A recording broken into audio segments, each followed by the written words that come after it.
गैथिंग island Malaysia से मैं इस वक्त आपसे मुखातब हूँ और यहाँ पर लोग इंजॉय करने आते हैं, घूमने फिरने आते हैं और एक आज़ाद दुनिया में सांस लेने आते हैं, जबकि वफाकी दारकूमत इस्लामाबाद में कल रात से सांस लेना मुहाल कर दिया गया है। सदीक जान जो कि एक कोर्ट रिपोर्टर है, एक टेलीविज़न चैनल के ब्यूरो चीफ हैं, उन्हें उठा लिया गया। उठाने का तरीका जो था वो बड़ा दिलचस्प था और वही टिपिकल तरीका उन्होंने अपनाया जिस तरह से सिविल कपड़ों में लोग सामने आकर उन्होंने सदीक जान से बातचीत की और फिर उसे उठाकर गाड़ी में फेंका और गायब कर दिया। देर तक तो पता नहीं चला कि सदीक जान को लेके कौन गया, कहाँ गया, कैसे गया, मगर बाद में ये पता चला कि उन्हें पुलिस ने उठाया। पुलिस ये कहती है कि सदीक जान ने जो शेलिंग हुई थी पुलिस पर वो इसने करवाई थी, जबकि वीडियो फुटेज में सामने नजर आता है कि वो खुद बेचारा पतला सुकला दुबला सा, उसने मास्क पहने हुए और वो खुद आगे पीछे भाग रहा है, वो क्या शेलिंग करवाएगा। जबकि इससे पहले सदीक जान ने एक स्टेटमेंट दी थी, एक खबर ब्रेक की थी और उन्होंने बताया था कि जो हालात पैदा हो रहे हैं, ये जो हालात क्रिएट किए जा रहे हैं, ये हालात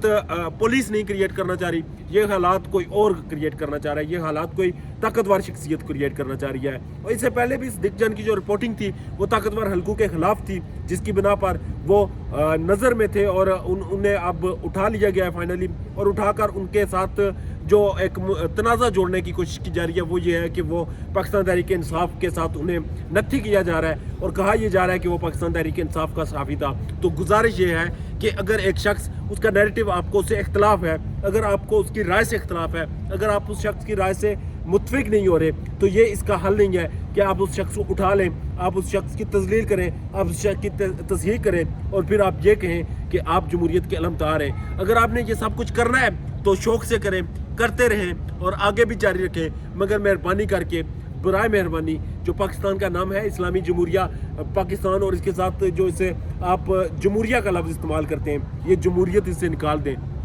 आप किसी सूरत डेमोक्रेसी को ना फॉलो करें, ना आप डेमोक्रेसी को लेके चल रहे हैं, ना आपके मुल्क में किसी हद तक डेमोक्रेसी है, ना आज़ादी इज़हार राय है और ना वहाँ पर इंसान खुलकर ओपन एयर में सांस ले सकता है, ना बोल सकता है, ना कहीं पर मूवमेंट कर सकता है। तो आपकी जमहूरियत किस काम की? आप सिर्फ और सिर्फ लोगों को सप्रेस करना जानते हैं, सिर्फ और सिर्फ लोगों को दबाना जानते हैं, सिर्फ और सिर्फ लोगों को खौफ देना जानते हैं। और अब याद रखें कि जब आपने सदीक जान जैसे लोगों को भी उठाना शुरू कर दिया है तो फिर आपके खौफ के साए जो हैं वो जड़ चुके हैं, आपका खौफ जो है वो मांद पड़ चुका है, लोगों के दिलों से आपका डर निकल चुका है और लोग आप पर खुलकर तनकीद कर रहे हैं। तनकीद बर्दाश्त करें, बर्दाश्त नहीं कर सकते तो अपनी पॉलिसीज़ बेहतर करें। पॉलिसीज़ बेहतर करने के बजाय आप लोगों को जब दबाएंगे तो एक नफरत के हवा आपके खिलाफ इस्तेमाल होगी, फिर आपको ये स्टेटमेंट्स देनी पड़ती है कि हमें शायद महसूस हुआ था कि हमने गलती की कि इन लोगों को हमने अपने साथ नहीं मिलाया, हमें महसूस होता है कि इन लोगों की राय पहले बनानी चाहिए थी, इन लोगों को अपने साथ मिलाना चाहिए था,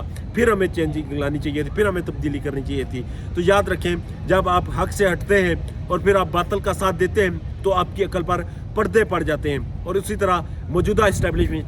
मौजूदा गवर्नमेंट के अकल पर पर्दे पड़ चुके हैं। उन्हें कुछ नज़र नहीं आ रहा, उन्हें कुछ समझ नहीं आ रही कि वो कर क्या रहे हैं, कैसे कर रहे हैं। एक हरकत करते हैं, दूसरे दिन वही हरकत उनके गले की हड्डी बन जाती है। तो याद रखें, ये सदीक जान भी एक ऐसी हड्डी है जिसे आप ना उगल सकेंगे ना निकल सकेंगे। आप सदीक जान से इख्तलाफ करते थे तो उसका ट्रायल शुरू करना चाहिए था आपको, जो कि FIA के थ्रू आपने उसके साथ मामलात किए थे, एक लीगल तरीका था, मगर आपने मरियम नवाज़ की ऐशरबात पे उसे उठाना मुनासिब समझा। तो याद रखें, उठा तो आपने लिया है मगर अब छोड़ते हुए आपकी जान खुलासी नहीं होगी और आपको एक एक हरकत का, एक एक स्टेप का, एक एक मूवमेंट का हिसाब देना होगा जो आपने किया था, क्योंकि ये इक़्तिदार ज़्यादा दिनों का नहीं है, ये मांद पड़ चुका है और बहुत जल्द ये ख़त्म हो जाएगा और ये खौफ के बादल छट चुके हैं। अपना ढेर ज़्यादा ख्याल रखिएगा और मेरे चैनल का भी अल्लाह ने के बहुत।